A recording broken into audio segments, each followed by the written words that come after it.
tip-off tonight, but last night, I don't know, Drapes, did you see what the G-Man, Gary Gerald, posted? No, what did he say? He said, what a hockey match last night. The Stanley Cup Finals underway. Oilers 4, Panthers 3 in overtime. Nice enough to join us with more on that. 16-year NHL veteran, 1994 Stanley Cup champion, NBC Sports NHL on TNT analyst, Eddie Olczyk. How are you, Eddie? How about that game last night? Thanks for having me. I appreciate it. It was. At certain times in that game last night,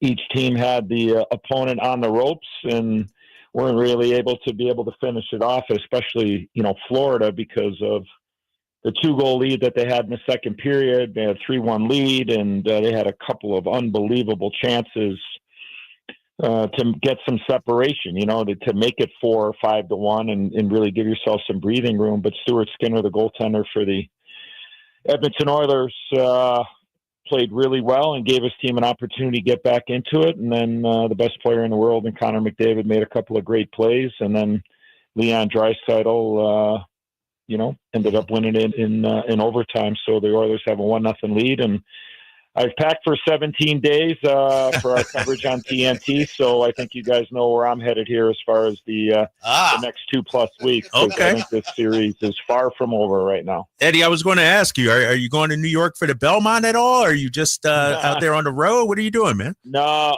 yeah, I'm just right now hockey mode. Okay. We don't have the Belmont anymore at NBC, so our friends over at Fox will have it on Saturday. So we'll have the 2 games here in Edmonton and in a change of venue, but my travel will allow me to get my feet wet and wear out my Twin Spires app on Saturdays to get some action for the Belmont at 7:00 Eastern on Saturday night. So I'm looking forward to a little pucks and ponies action this weekend. Nice. Yeah, I'm going to ask you your picks coming up in just a little bit. As a little side note, Eddie, is Kyle Draper here.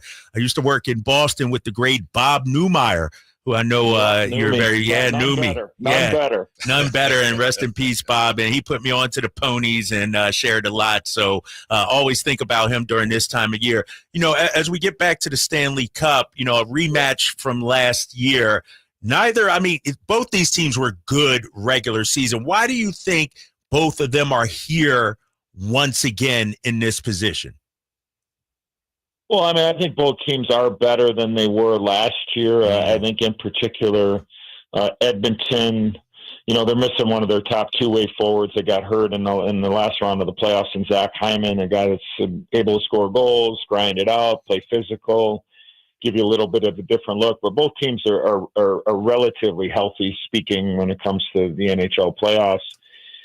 They both have excellent goaltending. Their depth on defense, I think, is what separates them from a lot of teams in the National Hockey League. And you got to be able to defend, but you also have to be able to transport the puck. You have to be able to beat players. And that's something that Edmonton, I thought, did really well at times last night.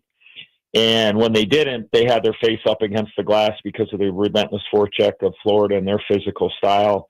But I just think that these are two of the top 5 teams in the National Hockey League. And maybe point-wise over the course of the regular season, maybe aren't what maybe some people may think. But if you look at the body of work and knowing that both these teams have played a lot of hockey here, I think Florida's approaching now, because this is the 3rd straight Stanley Cup appearance, looking to win their 2nd in a row. I think they've played 309 games over the course of the last 3 years. And a lot of the players have, obviously been an important part of that. But I just think that when you look at the path to get here, especially in this year's playoffs, you go back to round 1 for Edmonton, the LA Kings. And if you're an LA King fan, and I know I should say that quietly right around here in the audience, they had the Edmonton Oilers over a barrel in round 1. They were up 2-0. They were up 4-3 in game 3, looking to go up 3-0 after the second period of game 3, and they lost that game. They gave up 4 in the third period. Then they had a lead in game 4, and they weren't able to hold on, and Edmonton never looked back, and they took out the LA Kings. And for the Florida Panthers in round 2, very similar. They were down 2-0 to the Toronto Maple Leafs. They came home. They were down 2 goals in the second period of game 3, looking to go down 0-3. They came back and won a game in overtime and eventually won that series in 7 games. So what I'm saying is that not only star power on both sides in experience and good goaltending, but they did have a couple of potholes here in these playoffs, and they both were able to overcome 0-2 deficits earlier in the playoffs, and here they are playing in the Stanley Cup Final. And if you're a fan of the LA Kings and a fan of the Toronto Maple Leafs, I'm extremely sorry for bringing that up, but I'm just bringing up the facts. Thank you, Joe Friday. It's an Olczyk with us. Last night, Sam Bennett scored a couple times for Florida, and after the game, he said, "Just not let up. Don't sit back." Was Florida? They had that lead. Did Florida? Were they guilty of sitting back last night too much? Maybe in the third period, not in the second period. They had 4 or 5 unbelievable chances in that second period to get some separation, to make it a 4-1 game, a 5-1 game, however you want to,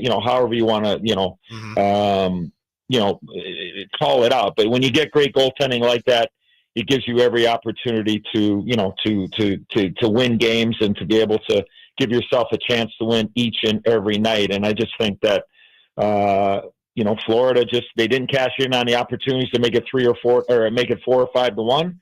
And Edmonton cashed in on, I think, a soft goal late in the second period. I didn't like the second goal given up by Sergei Bobrovsky, who's been obviously flat out awesome in these playoffs, especially since the first 2 games of that Toronto series. So, you give up one soft goal, all of a sudden team's got momentum, and then McDavid makes a play to tie it, and he makes the great play in overtime, and Draisaitl wins it in overtime and gets the OT-GWG. So long-winded on that. You like to see him maybe be a little bit more aggressive or whatever, but sometimes the game sometimes you're going to be up against the ropes and you're going to have to take some body blows. You're going to have to take some shots. And Edmonton did that. And then the skate was on the other foot, and Edmonton was able to cash in when they got the opportunities. Eddie Olczyk joining us. Eddie, last hockey one for me before I switch to horse racing. Can you give San Jose Sharks fans a ray of hope out there? Celebrini just finished his rookie year. They get the number 2 pick. Can you see, maybe things, I know it's way down the road, but is there a light at the end of the tunnel? Can they start to put something together in San Jose? Oh, they have the pieces to start taking that step back to, the real competitive nature that we know, that the Sharks had a handful of years ago. And it's been tough times. Yeah, it's been probably a lot slower than everybody, would like, but they do have those pieces. And you mentioned Celebrini, who I think, he is just, his hockey IQ from afar. And I consider Drew Remenda a great friend of mine, of course, one of the voices for the San Jose Sharks. And talking to him, and he sees them every day, but watching him and just he's going to be that 200-foot player that, that is going to be a difference maker, not only highly skilled offensively, but just knows where to be, plays on the right side of the puck. So when you can build, your team around a player like that, not only short-term, but long-term, you're gonna be competitive, and you're gonna be in a lot of games. So I think that they are moving in the right direction. They're probably still, a few years away from making the playoffs, but I think they're in a way better spot now than they were, probably 3 years ago, and that's a positive. That's Ed Olczyk. We move from pucks to ponies with the Belmont coming up this weekend. Ed, what does this race mean for journalism's legacy after finishing second in the Derby and then winning the Preakness?